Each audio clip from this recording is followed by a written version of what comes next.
Now it's been about 20 minutes later and the creme brulee has already set into room temperature. What we're going to do next is to caramelize the top. And what you're going to need is some sugar and your torch. Now I'm going to add just regular granulated sugar. If you want vanilla sugar or brown sugar, that will work as well. You just want to be able to add enough just to cover the top.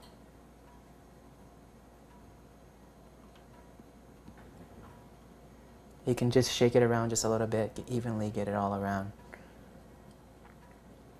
And this should be just about right, the right amount. But if you want a little bit more sugar, more caramelized, you can add more. Okay, now that we have the sugar on top of the creme brulee, we want to be able to caramelize it. So we're going to get our torch. Okay, as you open more of the air valve for the torch, make sure you go ahead and turn it on and you can lock it so it stays on. Now we have our creme brulee and we're going to start caramelizing into the center, circular around to the outer edges. Go ahead and just turn into the center and just turn it in circles.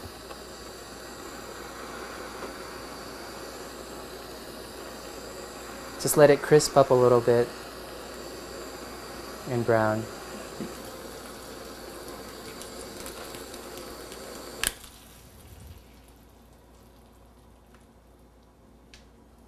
Okay, and now that it's kind of slightly caramelized, if you want a little bit more and more crystallized, you can torch it just a little bit longer. And then what you want to do is just let it sit for about a couple minutes so that the sugar can just caramelize and harden up a little bit. And then once it's done, you're ready to serve and eat. Also, to know if your sugar has caramelized pretty well and it's been hardened, you can kind of just tap it just a little bit. You can probably be able to hear the hardness of it. So once you hear the hardness, you're just about ready to eat.